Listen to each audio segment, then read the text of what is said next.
This is me hitting record. Oh, we're recording. Yay! All right, students. I hope you guys are doing the best that you can. I'm super excited to introduce my next interviewee. He's one of the cutie patootiest designers I've ever worked with, Matt Kraus. Hi, guys. Matt, could you kindly tell my students what you would say your main job title is? I would say I'm a sound designer for theater and television and events. And basically that means that I design theater and design the way that we hear things in a theater and on television. So that is everything from making sound cues to placing the speakers to everything. It could be adding acoustical treatment in an orchestra pit, or it could be helping out the way that the band is laid out. It could be any of those things. And then figuring out all the technology that goes into that to make it possible however we want to hear it. So speaking of technology obviously advancing very quickly. How has your job changed with technology over the past, life, years, etc.? Well, you know what? It goes both ways. I would say at first that there's such a core of production that is exactly the same. Like production doesn't change, and that's dealing with people, dealing with the problems, dealing with all that kind of stuff. None of that production stuff involving my job changes at all. However, all of the technology changes a lot. There's something called the Dante network, which is like a sound console network that transfers data. So you can plug it into a box on one side, and you plug it in, and you get it out of a soundboard on the other side through a cable, no problem. We used to have copper lines, and it used to be a big deal, and now it could be a fiber line. And then all the software that goes into those digital consoles and stuff like that, that's all changed. And so what I would say is that there's almost no staying on top of it, that no matter what, there's so much software, so much new stuff, and it's very, very difficult now to know everything. So you just try and know as much as you can and figure out what you're good at, I would say, and stick to that. And then hopefully you have friends around you who know the parts that you don't know, and you can all make it work. That's awesome. I can't tell you how many times I've gone on Facebook. I'm like, hey, can someone please help me figure this out? Yeah, and people can. That's the neat part about our world right now, is that it's all really challenging, but there's people who are good at different parts. I work for the Tonight Show whenever we do a remote shoot, which we did there in Indianapolis maybe 8 years ago with the Superbowl. Superbowl, yeah. Yeah, he was late night then. He wasn't quite Tonight Show. But we've done it all over the country now, and so anytime he goes out of the studio, I go and I set up the sound in the studios and all of the sound components for the show. I forget what I was saying. I'm sorry. Sorry, guys. Obviously, you travel to a lot of places, and I guess there's a component of when you walk in, you're like, well, what do you have? Exactly. And some of the things like the Tonight Show I was just mentioning, we bring a lot of the stuff, but other times, like for instance, there in Indianapolis, I work on Yuletide with Miss Angel, and we have to work with what's in house. The sound system isn't quite what I would want. There's certain things that aren't what I'd want, but usually there's a little bit of a budget where I can get some things or things that are similar, and then we kind of make it work with those things. Even on something that's big like the Tonight Show, or like I do iHeartRadio's Vegas big multimedia concert. There we come into an arena, and that's great. But what we're stuck with is what the building is, how big the crew is, what the schedule is. So no matter what, you're still stuck with certain things that you can't get around. And technology can only help you so much to get past those things. Absolutely. Now, where did you grow up? I grew up in Illinois, outside Chicago, about 30 miles southwest of Chicago in Naperville. That's why I interviewed Lena and Ken also. It's like, this is going to be the Yuletide show, basically. But I forgot you and Lena grew up near each other, didn't you? Yeah, she's not far away at all. I think she grew up, I think she was only like less than an hour from where I was. Right? Fun. So when did you start doing theater? I did theater in high school. One of my friends dragged me to tech theater after school. She said I had to do something. So she said, come on, let's try it out. So we did. So I went and we were doing Dracula, I think. She was like, it's cool. There's special effects. And that's how I got into it. And I could always build. My dad growing up, he was a contractor. And so we always like built additions on our basement and things like that. And so I went in and I could build in the shop right away. And so that was helpful. And so then I was building and painting and kind of doing run crew things. And then I guess, you know, I did from there out, I was tech theater all the way. And it wasn't until probably sophomore year when I started doing musicals. And I always wanted to do lighting and I played in the orchestra, viola. And my orchestra teacher told me, asked if I would help him on a musical. And I said no, that I was interested in lighting, not sound. And he asked me so much that finally I said, you know, I said, if you don't bother me again, I'll do sound. I'll do it just this once and then leave me alone. And it turns, and I never looked back. He knew what was up. That's so funny. Well, so you say you played viola. So I tend to I process things through my eyes. Like when I look at the world around me, I process them through my eyes. Would you say you process things through your ears? Like, are you super into also music and such? Oh, my computer. My computer froze. Did you hear any of that? I did process that through my ears. What I would say is that we live in a visual world and everybody's visual, but I definitely hear everything going on. And what I hear is all these different components that go into something. And actually it's a skill that I learned in the orchestra. When you're sitting there and you're one of many violas and you're one of many in the string section that could be in a larger symphony, you can pick out as you're playing different people. If you're like, I just want to hear the oboe, you can listen to just the oboe. And you kind of hone this skill to just listen to these different parts. Or you can be like, okay, there's all these violas here, but I want to hear the first chair. And you just listen to that first chair. And so through that skill, you can kind of pick apart what you're hearing. And so I think that I hear all these different things going on, and they could be the sound that your forehead is making with a microphone. They could be the way that we're missing, you know, some part of the score that needs to be there. But, you know, there's a lot happening. And so I do kind of hear it. And sometimes you're like, this music the way I'm doing it isn't true to the nature of the music because it needs to be in this style. And so you have to cut up a piece more or less of, let's say, needs more rhythm. For instance, I work with Disney Broadway and one of their shows is called Lion King. And the Lion King has lots of percussion. And if you don't feature the percussion and the percussionists, if you don't have the djembe there, if you don't have certain things, it won't be the Lion King. It'll be the same music, but it won't be the Lion King. So you have to figure out what those things are that make it that way. But that said, going back to your question about, do I hear things sort of like people would see things? And I would say that it's a visual world, and I have to find a way to live within everyone else's visual world. Their visuals are going to come first, even though they'll be upset with my audio if it's not perfect.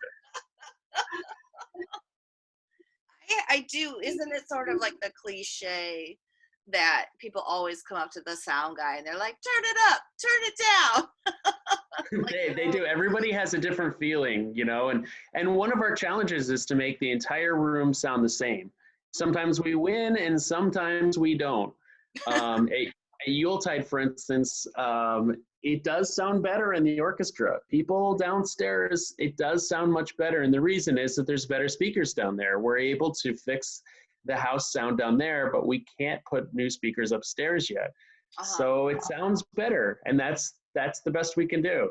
But and other when you places, say orchestra, you're talking about the orchestra seats, not on stage. Not on stage. The orchestra seats like down in the main level there.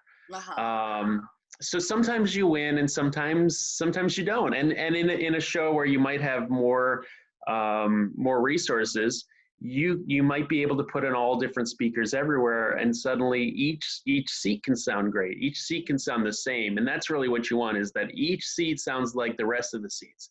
So that when you go to the first row or you go to the last row, it should all sound exactly the same. That way, when you craft a sound, it's not like, ow, it sounds stabby over here and it sounds muddy over here. Then you're really in trouble. And some of those problems occur because of the acoustics of the room. You know, the acoustics are tricky in every room, and you have to figure out every single room. You know, be it that there's too much reverberation or there's too little. Sometimes there's too little, and that makes issues as well. I love stabby and muddy. Those are such great words for describing sound, you know. I love that. That's so fun. Now, where did you go to college, Matt? I went to school at the University of Cincinnati at CCM, which is in Ohio, Cincinnati. And I studied theater design and production, and I emphasized in sound design. You would you say, well, okay, so continue. What did you do after school? So after school, I had to get it going. So I worked on a cruise ship, and I guess maybe my senior year, I worked on the Queen Elizabeth II, which is a Cunard ship, and now it's retired, that old fossil. And I think it's in Germany somewhere as a hotel. Oh, awesome. That's cool. that's better than it deserves. And so I did that in school to earn money one summer, and then I went on to do like maybe a 4-month, 4.5-month cruise, and I went everywhere from sort of down around Florida. I went kind of up the coast of California. We spent a lot of time in Alaska. At one point, we did transatlantics. I kind of went everywhere that way. And so I think what you learn on a cruise ship is that you're stuck with only these tools and only this equipment and only these players, and you're going to make the best of whatever this is. So you have this one box of stuff, and you're going to figure it out. I remember once I blew all my under balcony speakers, and it's like, what do you do? Well, we can't get a replacement for 2 weeks, but people still need to have good sound. What are we going to do? And you have to figure out how to rewire, or you have to figure out how to make it the best you can with that, you know, or here's a new orchestra. We had the Glenn Miller band on, and you have to mic them with whatever you have. And if you don't have enough, oh well, you better make it work. You better figure out how to make it work. But that comes in handy in real life too, because like I've just used like a SM58, which is like a vocal mic. I put it overhead of a drum kit before, because if that's the mic you have, that's the mic you use. That's what you got. That's what you got. So then after I worked on the cruise ship, I went to work at a theater kind of upstate New York. Not far that upstate, about 45 miles north of the George Washington Bridge. Okay. So the goal was to get closer to New York City, and it was a little sort of a LORT theater company, which means regional theater, and it was okay. You know, the good news is it had actors who were from the city, it had musicians from the city, and it gave me a lot of connections to the city, which is what I wanted. So then from there, I guess I started working at Sound Associates. After I left that place, I worked at Sound Associates for almost a year. Sound Associates is a rental house. They rent equipment for Broadway shows, for concerts, for stuff like that. And I saw a lot of people coming and going, lots of people putting their shows together, lots of different ideas about things. And then I kind of went out on my own as a freelancer. Sometimes I'd work for them. Sometimes I would work for whoever called, and some corporate things, some financial things, some concerts, lots of theater, whatever. And I think through that, I just sort of started to do all kinds of different things. I worked on fashion shows. I worked on like Broadway shows. I worked on just about everything. I love that. I remember you were telling me a story about Dita Von Teese, and I have to remember a high school student. Yes. Well, the long and the short of it is that Dita Von Teese was going to do her act, and she is a performer who wears a very small corset. And she said to me, I was backstage, and I was the sound guy backstage, but none of the stage managers were sort of up to snuff. So she comes and she finds who is going to be the guy who's going to ultimately be the most responsible and get me out there. I guess it was me, because she said, hey, look, I can only wear this corset for 4 minutes. Oh my God. And of course she had other things under it, but she had to take off this piece of costume for 4 minutes later. And she was worried that she wouldn't get out there on time. Right. So she had to, she wanted me to make sure that she got out there on time, and she sure did. The timing of it is amazing. Pass out in that tight corset, that's for sure. You have 4 minutes and then you're just going to pass out. I'm gonna pass out, yeah, because it's just too tight. Nobody's really supposed to wear that. No. Dita Von Teese. That is not good for your health. But that's the thing is, like, yeah, you learn, you kind of learn all these things, and you meet all these different people who do different sorts of things. And you know, somebody like Dita Von Teese performs in a certain way, and somebody like, I traveled with Liza Minnelli for a long time, she performs in a different way. And everybody performs all these different ways using these different styles. And, you know, ultimately you learn what to do, you know, and then the irony is, like, in theater, what to do is way different than in television, you know, or in rock and roll. Like, somebody's ear pack went out at one of those iHeart shows, and somebody said, go take them this new ear pack. Well, in theater, somebody would tell you to run out there and fix it. Like, okay, it's okay, you can go now. But in rock and roll, there's nobody like that. So I kind of was waiting at the side, and somebody said, what are you doing, man? Get out there. So, you know, it's terrifying as, like, a theater person to, like, just walk out on stage. Totally, absolutely. And you figure out, like, where the lines are, and you kind of do whatever is necessary. I think that's the thing with tech theater is you have to kind of feel the room and do whatever's necessary. I did this concert once with Stevie Wonder. It was like with all these different people, but it was the Stevie Wonder band was the headliner. And man, he's just so great. He's like, if you don't know Stevie Wonder, guys, go learn about Stevie Wonder. He's awesome. And so anyway, so I'm there with Stevie Wonder, and he's about to start the set, and the key player was like, my ear pack's not working. I don't hear anything. So I go out there. She had turned it off, so I turn it on, and I was like, great, have a good set, right? And she grabs my arm and she says, you have to stay out here. I'm too scared. So I just sat on the riser, and there I am. Like, it was at Avery Fisher Hall, which is in Lincoln Center. And there I am sitting on the riser with Stevie Wonder, and he played the whole session, and I'm just hanging out there, and it was just great, I have to say. And all I had to do was sit on a riser and just wait. That's amazing. Super nice. It's so cool. So how often do you feel like we're unworking monitors or microphones, or because the performer just turned them off?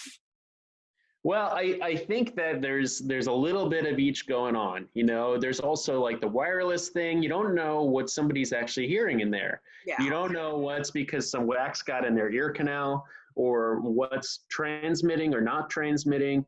You know, I mean, the thing is that my duplicate ear pack could work over here, and you out on stage, yours might not work there. Mm-hmm. So we just do our best, and you hope that in the end you're okay.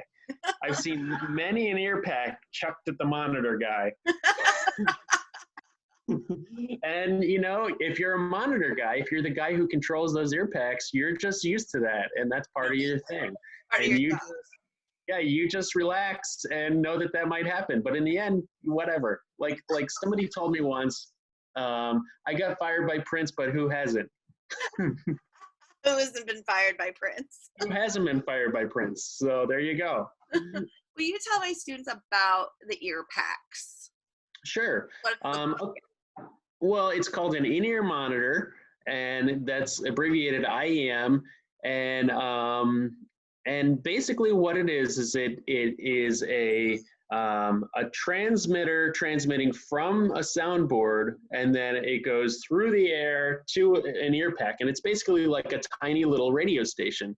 And that's tuned specifically to that. Now, you could put a lot of different packs on. So what ends up happening is if you have a performer, they obviously have their pack, and then you have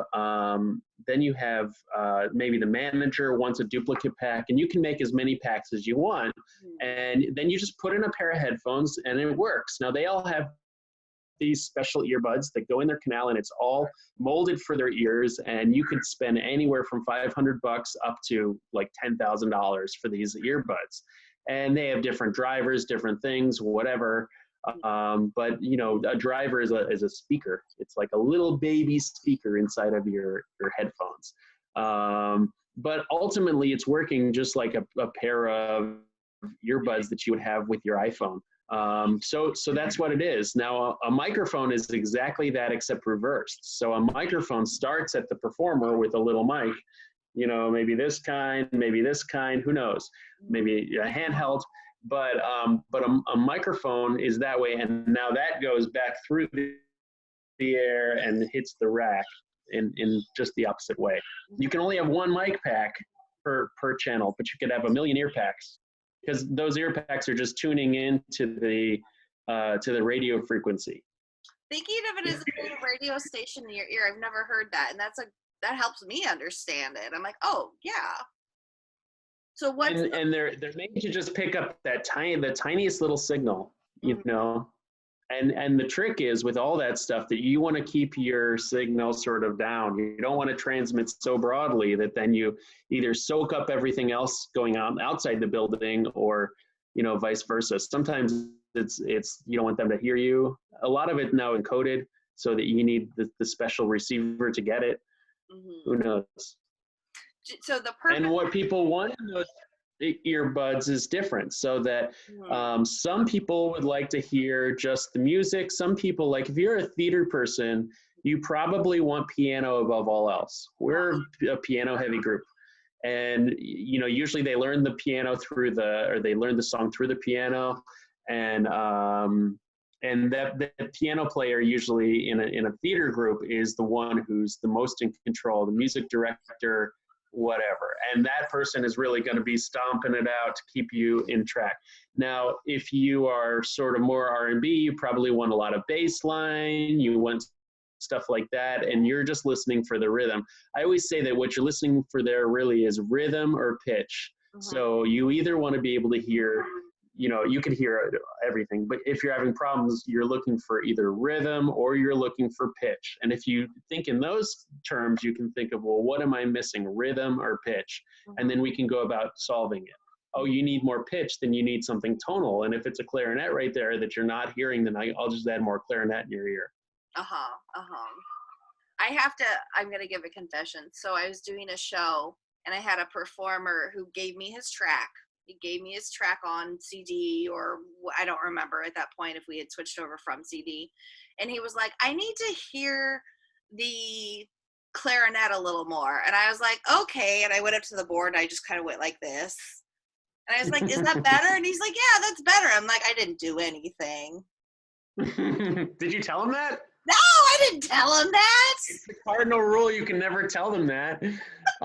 Yeah, there's definitely a thing that happens where some people will always want changes. And if you keep giving more of everything, like I want this, I want that, I want that, then you just have more of a huge wash of things. And then ultimately something gets in the way and you have to figure out what's in the way. Oh, it's the bass in the way. Usually it's like literally the bass is too loud. Or literally you just ask for so much kick drum that you can't hear your vocal anymore, you know, and that's what happens. So, and there's the old monitor guy thing where they look down and then they twist the knobs. I mean, that doesn't happen. That never happens. Flip cycle, you know, I would say that it's important, if you're ever the one who somebody's asking something from and they're asking from stage, they feel really on edge up there. And so a lot of what you can do to help them is, like I always say to an engineer, when you're answering, make sure that there's a light shining on your face. Like you could take your little light there and shine it in your face and nod at them, because then that puts them at ease. Okay, you saw me and you did something. You know, if you don't do that, then they just feel completely unheard and they could just insane up there for the next hour at your expense. Or which is a problem. Come and sit on the risers with them. Yeah, exactly. Well, I thought that was a treat. That is a treat. That is a treat. Embarrassing, but a treat, yeah. And I have to say, like, what I think one of your strengths from working with you, there's been times when I've got like 100 things happening and I'm getting a little like, and you'll come up and you're like, hey, when you have a moment, could you pass this note along to the actors? And you always do it in such a calm, very professional way. And then I'm like, of course, for you, I'll do anything, Matt. Anything. I'll do it for you. But you have what I would say is that it's important no matter what you're doing, whether it's lighting or costumes or sound or whatever. I think it's important to communicate well, and I think it's important to think about what the other people must be feeling at that moment when you're talking to them, you know. And if you can figure that out, then you can figure out how to best approach. So Miss Angel on the Yuletide is very busy, and there's all kinds of stuff going on, and there's Santa's tapping around, and maybe there's a ripped piece of Marley and where we don't want anyone to trip on it, and somebody just forgot to sing a whole song, and somebody's, you know, little block is writing the wrong word.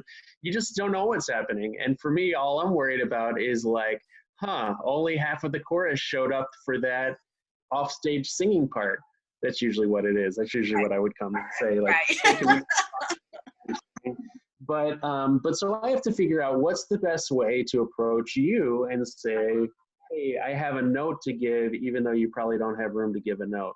Mm-hmm. So, and that goes for anybody that you're dealing with. You know, if I'm having a nice day here in Soundland because nobody's on stage yet, and I go over to costumes and I'm just like, hey, I would like this and that and that. And I tell them like 90 things that I need from them. I need mic belts. I need to know about these packs. I need to know about wigs. I need to know all this stuff.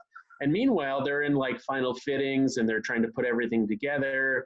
That's a real problem. You know, it's not a real problem that I asked, but I can't lay it all on them that way. I at least have to be respectful that they might be doing something else. Their day might be something different than my day. And that's how production goes. Like, it really swings like from one person to the next and who's busy and who's sort of idle, you know. Yeah. It's interesting because there's lots of designers who work way ahead of time, and they could plan a show a year out.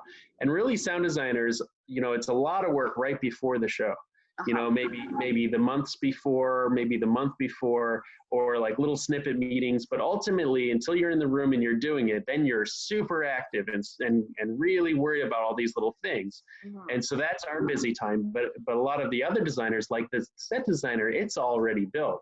He's worried about, oh, I don't like the grout color in this one brick. And I'm worried about, man, the band really sucks. What are we going to do?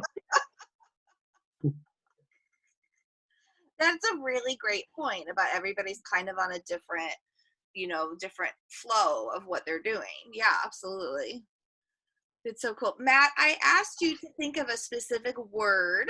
Do you have a special word that we can plant here for my students to see if they've been paying attention? Sure, I would say acoustics. Acoustics! Acoustics. That's a thematic word too, acoustics. That's Look, guys, if you don't fix your acoustics, if you don't at least think about what your acoustics are doing to you, you'll be in trouble. Because you can't make good sound without acoustics. For instance, do we have time for me to say another for instance, Katie? Absolutely, and I have like 2 more things I want to do too.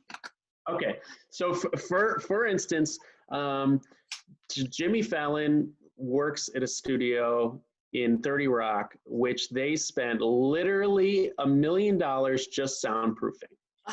Literally $1 million, okay? And it sounds beautiful. And he has like, it's like 150 or 200 people in the audience. It's like not a lot, okay? Now we always go into some barn or some big theater or some, you know, terrible like studio, like at Universal Studios. I mean, it's a great studio, but it hasn't been treated with all that. And we could fit 800 people, like the studio in Florida that we use. We could fit 800 people in that same studio, and it hasn't been treated, and it's just a different whole thing. So then you get Jimmy Fallon in there, who is like, this doesn't feel like home. This is horrible. I don't know what to do. I'm not used to hearing myself, splash off the walls. What can we do? It's awful. And then the thing is, Jay Leno comes in and steals Jimmy does this monologue thing at the beginning, and Jay Leno will sometimes come and he will like basically push Jimmy out of the way, and he'll like do his monologue. Jay Leno used to be the old Tonight Show host. And so then Jay does his monologue, and then Jimmy comes back at the end. And Jay says afterwards, oh, that sounds like such a great studio. I don't know if there's another studio that sounds so good in all of showbiz. Well, a minute ago, Jimmy was just complaining about it. But I've gotten off task. What I mean to say is, unless you treat the sound and figure out what are your problems, what are you dealing with, you won't be able to move forward. Now, that doesn't mean that you can spend $1 million. That doesn't mean you can fix it entirely, but you at least have to deal with it. Sounds like this, and so we're going to do that. We're not going to do this that we meant to do. We have to do that instead. And sometimes if that's your space and you want to fix it, sometimes you can hang more soft goods, more drapes.